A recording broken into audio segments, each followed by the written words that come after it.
Hello friends, welcome back to my YouTube channel. आज मैं आपके साथ में एक ऐसी बुक की लर्निंग शेयर करने वाला हूँ जिसको जब मैंने पहली बार पढ़ा था तो मैं बिल्कुल हिल गया था।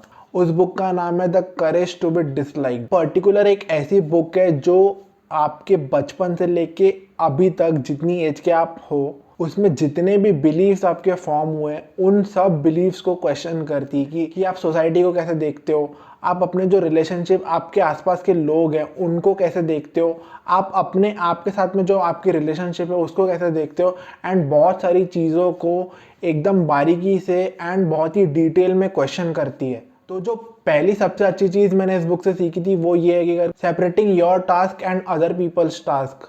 आप अक्सर ये चीज़ सोचते होंगे करके दूसरे लोग मेरे बारे में क्या सोचते हैं, दूसरे लोग मेरे बारे में क्या बोलते होंगे या दूसरे लोग मेरे साथ में कैसा बिहेव करेंगे। बट आप अगर उस चीज़ को बारीकी से सोचो या डीप थॉट उसको दो तो आपको ये समझ में आएगा कि करके ये काम आपका नहीं है, ये उनका काम है। वो लोग क्या सोचते हैं, वो लोग आपके बारे में क्या बोलते हैं या फिर वो लोग आपके साथ में कैसे बिहेव करते हैं, ये उनका काम है, ये उनका टास्क है, आपका टास्क नहीं है। और जो भी उनके टास्क है, जो भी कार्य वो करते हैं उसके ऊपर में आपका बिल्कुल भी कंट्रोल नहीं है। तो इस बुक में ये चीज़ बहुत अच्छे से समझाई गई कि करके हमको सबसे पहले ये डिफ्रेंशिएट करना की करके कौन सी चीज़ हमारे टास्क है एंड कौन सी चीज़ दूसरे लोगों के टास्क है। और जब तक हम दूसरे लोगों के टास्क या दूसरे लोग जो काम करते हैं, जो कार्य करते हैं उसको लेके चिंता करते रहेंगे ना, तो हम बेबस, मायूस और दुखी रहेंगे।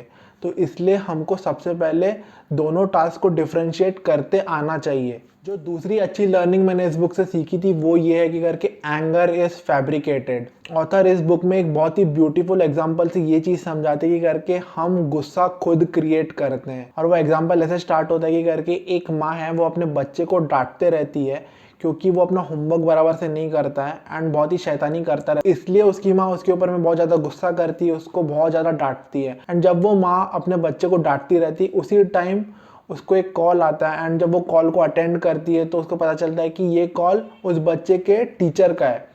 एंड जैसे ही वो बात करना स्टार्ट करती है तो वो बहुत ही प्यार मोहब्बत एंड बहुत ही रिस्पेक्ट से उस टीचर से बात करती है। गुस्से का कोई नामो निशान नहीं है। एंड जैसे ही वो फ़ोन कॉल रख देती है उसके बाद में गुस्सा वापस से स्टार्ट हो जाता है। तो ऑथर ने इस एग्जांपल से हमको ये समझाने की कोशिश की कि करके जो भी हमारा गुस्सा है वो बिल्कुल एक ऑन ऑफ स्विच के जैसा है कि करके कभी भी वो हम गुस्से को ऑन ऑफ कर सकते हैं। तो अगर कोई भी इंसान ऐसा बोलता नहीं है करके मुझे गुस्सा आता है तो वो बहुत ही इनअप्रोप्रिएट बात कर रहा है, क्योंकि गुस्सा हम खुद फैब्रिकेट करते हैं। एंड ऑथर ने इस चीज़ को बहुत बहुत अच्छे तरीके से इस बुक में समझाया है। जो तीसरी सबसे अच्छी चीज़ मैंने इस बुक से सीखी थी वो ये है कि करके life is not a competition. Life में है ना हमारी हमेशा पावर स्ट्रगल चलती रहती है दूसरे लोगों के साथ में जो हमारे सराउंडिंग्स में है। एंड वो पावर स्ट्रगल ऐसी रहती है कि करके हम अपने आप को दूसरों से सुपीरियर दिखाने की कोशिश करते हैं या फिर हम सामने वाले को नीचा या इंफीरियर दिखाने की कोशिश करते हैं।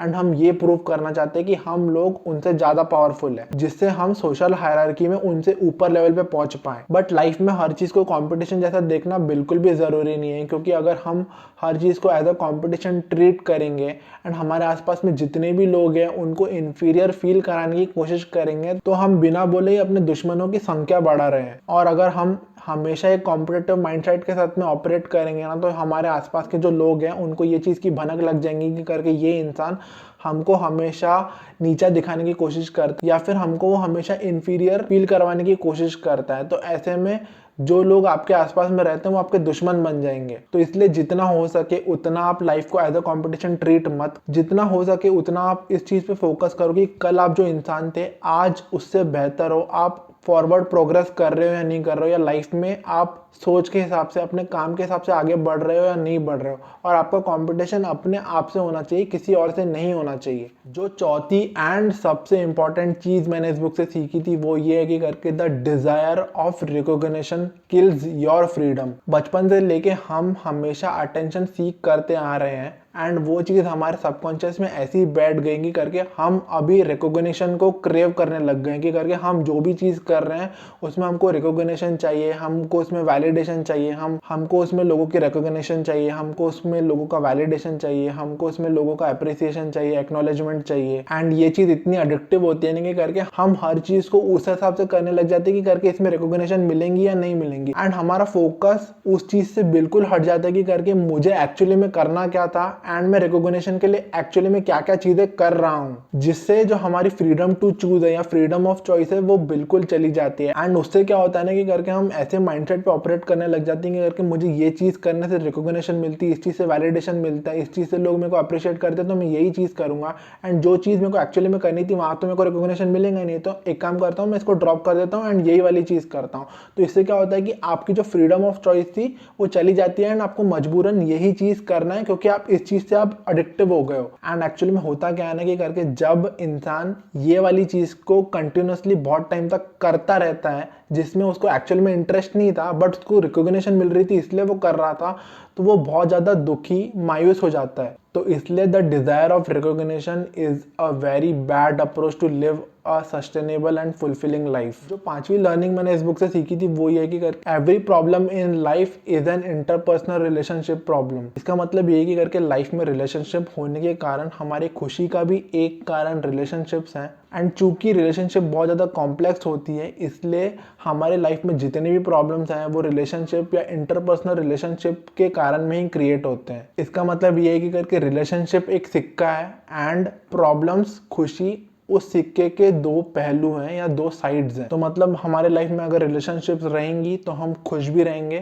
साथ ही में रिलेशनशिप होने के कारण में हम जैसे लोगों के साथ में इंटरैक्ट करते हैं एंड हम सब लोग एक कॉम्प्लेक्स क्रिएचर है, कॉम्प्लेक्स सोशल क्रिएचर्स है, सब के सब इंसान, तो हमारे इंटरपर्सनल रिलेशनशिप के कारण में बहुत ज़्यादा प्रॉब्लम्स भी क्रिएट होंगी जिसको हमको हैंडल करते आना चाहिए। एंड इसलिए हमको सिक्के के दोनों पहलुओं को समझ के आगे बढ़ना चाहिए एंड चीज़ों को उस हिसाब से हैंडल करते आना चाहिए। और साथ ही में हमारे पास में इतनी हिम्मत होनी चाहिए करके लोग अगर हमको डिसलाइक कर रहे हैं, हमको अप्रिशिएट नहीं कर रहे हैं, हमको रिकॉग्नाइज नहीं कर रहे हैं, तो हम उस चीज़ को बहुत ही प्रॉपर एंड अप्रोप्रिएट तरीके से हैंडल कर सके। तो वैसे तो इस बुक में बहुत सारी लर्निंग्स हैं बट मैंने आपके साथ में 5 मेरी फेवरेट लर्निंग शेयर की हैं।